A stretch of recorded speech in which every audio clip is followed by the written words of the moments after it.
రాస్తారు గారు. సో అంటే 1 hour నుంచి మిమ్మల్ని అబ్జర్వ్ చేస్తే అర్థమైంది ఏంటంటే కాంట్రవర్సీ నుంచి పూర్తిగా బయటకు వచ్చినట్లు అనిపిస్తున్నారు. థ్యాంక్ యూ అండి, మీరే మళ్ళీ వెనక్కి పట్టుకెళ్ళారు. సో ఎట్లున్నారు? అండి, I'm actually excited for September 7th. Cinema చాలా బాగా వచ్చింది. So I'm really excited. And like I told you guys before, నేను నా జీవితంలో one of biggest regrets was I not able to promote my last 2 films properly. So ఈసారి అది జరగదు ఖచ్చితంగా. ఎందుకంటే ఈ సినిమా కూడా చాలా మంచి సినిమా అండ్ అందరికి చాలా నచ్చుతుంది. So I will pay for all the promotions. I will obviously. So me dressing గురించి అయితే అడగాలనిపిస్తుంది. లాస్ట్ ప్రెస్ మీట్ లో కూడా ఇట్లే వచ్చారు, ఏదైనా మాల ఇది ఏంటి అసలు? లేదండి, అంతే. యాక్చువల్లీ అంటే ఇప్పుడు లేదంటే ఇప్పుడు ఈ కలర్ వేసుకోవాలి, ఆ కలర్ వేసుకోవాలి, ప్రశాంతంగా పంచ చొక్క ఈజీ ఉంటది. లేకపోతే చూస్ చేసుకొని లేకపోతే ఈ డిజైన్ రాను కొంచెం బద్దగా ఉంటుంది అంతకంటే ఇంకా. బట్ నాకు ఇష్టం కూడా. అంటే ఈ కాంట్రవర్సీ డైలీ సీరియల్ లాగా సాగి ఒకటేసారి స్టాప్ అయింది. ఏం చేశారండి? నేనేం చేయలేదండి, నా పని నేను చేసుకుంటాను. డైరెక్టర్ గారు, ఇప్పుడు శారీ డ్రైపింగ్ అనేది చాలా కొత్త పాయింట్, అంటే ఎవరు touch and point. Like so ఇట్లాంటిది ఒక పాయింట్ తీసుకొని సినిమా చేస్తాం అనేది కూడా ఒక గమ్మత్తైన విషయం అనిపిస్తుంది. సో ఆ పాయింట్ కి ఇన్స్పిరేషన్ ఏదైనా ఉందా, లేదంటే క్యారెక్టరైజ్ ఇన్స్పిరేషన్? అంటే ఆ క్యారెక్టరైజేషన్ వరకు అతనికి ఏ ప్రొఫెషన్ అయితే యాప్ట్ అవుతుంది. లైక్ తన చుట్టూ అమ్మాయిలు ఉండాలి, కానీ అతని అమ్మాయిలతో అంత అంటే ఏమంటారు రెగ్యులర్ మూమెంట్, ఫ్లిట్టింగ్ మూమెంట్స్ అన్ని చేయకూడదు. సో ఏ ప్రొఫెషన్స్ ఉంటాయి చుట్టూ అమ్మాయిలు ఉన్నప్పుడు, లేడీ స్టైలర్స్ కానీ లేకపోతే టాటూ ఆర్టిస్ట్ కానీ.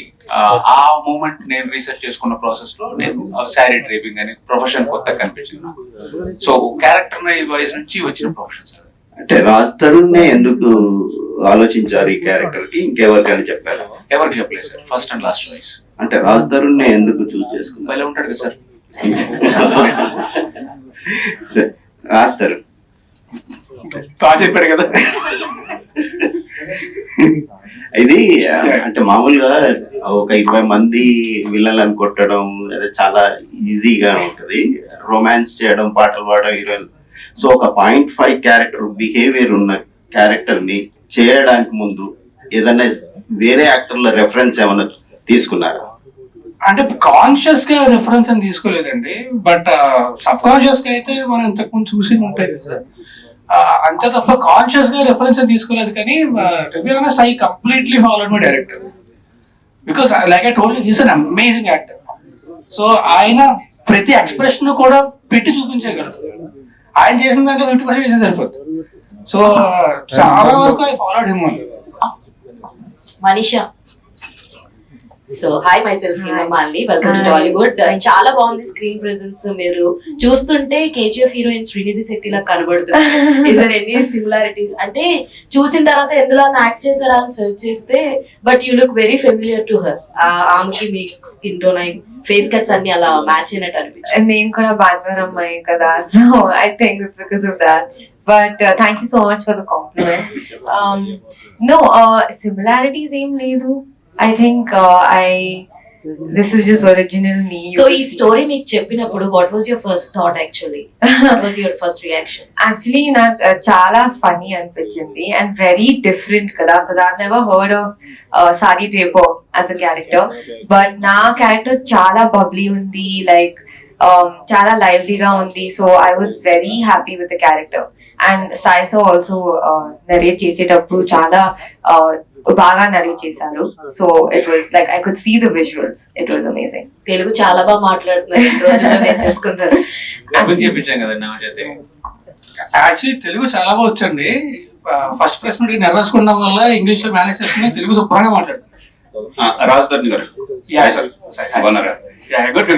సార్, గత 2 చిత్రాలు కొంచెం ఆశించిన ఫలితం రాకపోవడానికి గల కారణాలు ఏంటో అనలైజ్ చేశారా? ఎక్కడ మిస్టేక్ జరిగి ఉండొచ్చు? అంటే ఒక సినిమా, నేను ఇంతకుముందు కూడా చాలా సార్లు చెప్పాను, ఒక సినిమా అనేది 24 hours పుట్ కదా. సో ఎక్కడ అండ్ ఆల్సో పురుషోత్తముడు యాక్చువల్లీ భారీ రెస్పాన్స్ వచ్చిందండి. తెలుగు పాట వస్తాను అనుకున్నంత రెస్పాన్స్ రాలేదు. బట్ అంటే ఎక్కడ పొరపాటు జరిగింది అనేది ఆలోచించుకొని ఒక్కసారి జరిగిన పొరపాటు మళ్ళీ జరగకుండా చూసుకోవడం మన బాధ్యత, నా బాధ్యత, సారీ నా బాధ్యత అది. అంటే పురుషోత్తముడు హైయెస్ట్ బడ్జెట్ ఫిల్మ్ మీకు మీ అంటే మంచి రెస్పాన్స్ వచ్చింది. బట్ నేను ఇందాక చెప్పినట్టు నా biggest regret is that I was not able to promote those films. So నేను ప్రమోట్ చేయలేకపోయినా సినిమాలే. సో అది జీవితంలో మళ్ళీ ఇప్పుడు జరగకుండా చూసుకుంటాను. So that is the only regret for me. I think Shekhar గారు సార్, మీది అండ్ రాస్తారు కాంబినేషన్ లో మ్యూజిక్ అయితే నిజంగా అందరూ ఆడియన్స్ కూడా ఎంజాయ్ చేస్తారు.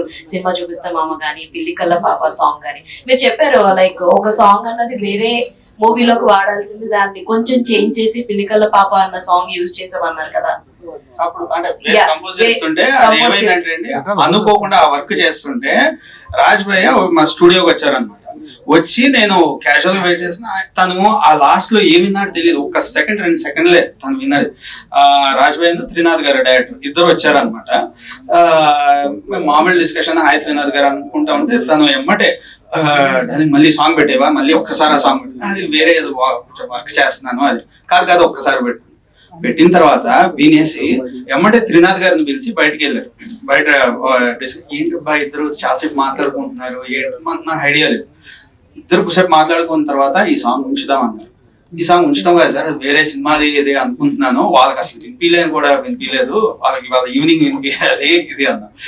కాదు లాక్ ఇది, సరే చూద్దాము ఒకసారి నాకు ఇస్తే కనుక ఊరికే వింటాను అనేసి వాట్సాప్ లో తీసుకున్న తర్వాత ఆల్మోస్ట్ నాకు తెలిసి ఒక 100 సార్లు వినేసి ఓన్ చేసేసుకొని ఇంకా లాక్ చేసేసుకొని వేరే వాళ్ళకి నేను అది వేరే చెప్పి ఇంకొక వారం అడిగి వేరే సాంగ్ చేసి, సో అట్లా తను ఫైనల్ గా వేరే సింగర్స్ తో పాడించినా కూడా నేను అప్పుడు విన్నదే నేను అది 100 సార్లు వినేశానని. ఆడియో రిలీజ్ ముందు రోజు నేను బయటకి ఒక షర్ట్ కొనుక్కుందామని వెళ్తే ఆ సాంగ్ వేరే వాళ్ళతో వస్తుందేంటి, అర్జెంట్ స్టూడియోకి వెళ్ళి అర్జెంట్ పాడేసేయాలి, నీది సూపర్ ఉంది వాయిస్ అని వెళ్ళి మళ్ళీ పాడి నెక్స్ట్ రోజు అనమాట. ఇందాక అన్నారు కదా నాతోటి నెక్స్ట్ ప్రాజెక్ట్స్ ఉన్నాయి, పాటలు చూసుకుని చెయ్యి దీనికి పెట్టొద్దని అన్నారు కదా. మరి ఈ సినిమాలో ఆడవాళ్ళకి ఆవిడ దూరం దీనికే చేసిన సాంగ్ గా వేరే దానికి దీనికే క్లారిటీగా ఉంది కదండి, చీరల పేరు అన్నాంగా అయితే యాక్చువల్లీ రీసెంట్ గా మీ మీద వచ్చింది ఏంటంటే టాక్ కంటిన్యూస్ గా రాస్తారు నుంచి మూవీస్ వస్తున్నాయి కాబట్టి లావణ్య ఇష్యూ అనేది వచ్చింది అని చెప్పి నన్ను పర్సనల్ గా మీరు ఫిల్మ్ లో ఉంటారుగా మీకు తెలుస్తుంది కాబట్టి అడుగుతున్నాం అని చెప్పి నన్ను అడగడం జరిగింది. దీని మీద ఒక క్లారిటీ కావాలని ఇద్దరు కాంట్రవర్సీ చేసి ఇలా చేస్తారా లేకపోతే ప్రమోషన్స్ లో భాగమా ఏంటి? అలా ప్రమోషన్ ఎవరు చేయరు, కావాలని ఎవరు చేయరు. ఈ ప్రశ్న నాకు జీర్ణించుకోవడానికి కొంచెం టైం పడుతుంది అనుకుంటా, బట్ అలాంటిది ఏం లేదండి. హలో శివసాగర్ గారు, హాయ్ అండి, Babitha from big TV. Sir ఇంతకు ముందు ప్రమోషన్స్ గురించి టాపిక్ వచ్చింది కాబట్టి అడుగుతున్నాను. లాస్ట్ టైం ఒక అమ్మాయితో ప్రమోషన్స్ చేయించారు. సో ఈజ్ దట్ అంటే ఇప్పుడున్న సిచ్యువేషన్స్ లో రాజ్ తరుణ్ గారు ఉన్న సిచ్యువేషన్స్ లో అట్లాంటి ప్రమోషన్ ఈజ్ దట్ నెసెసరీ అనిపించిందా? Is Raj Tarun is aware of that? తనకు తెలియకుండానే చేసిందండి. మేము అంటే promotions to be frank okay సినిమా నీడ్ టు టాక్ అని అంటాం కదా, అక్కడ పెట్టిన ప్రతి లైన్ సినిమా గురించి చెప్పిందేనండి, కాకపోతే సింక్ అయింది. అంటే అదే ఇప్పుడున్న సిచ్యువేషన్స్ లో రాజ్ తరుణ్ గారు ఇలాంటివి ఫేస్ చేస్తున్న టైంలో అంటే అంత డేర్ ఎందుకు తీసుకోవాలి అనిపించింది అనేది ఐ జస్ట్ వాంటెడ్ టు. అంటే సినిమా చేయడమే డేర్ కదా, ప్రమోషన్ గురించి అదే దట్స్ పార్ట్ ఆఫ్ మూవీ. సినిమా చేయడమే అంత పెద్ద డేరింగ్, సినిమా చేస్తున్నాం అనేది dare step, promotion is a part of సినిమా. So I did feel like that's a daring moment, one of the strategy. Okay Raj Tarun గారు మీరు ఆ ప్రమోషన్ వీడియో చూసారా? నేను చూడలేదు, లేదు.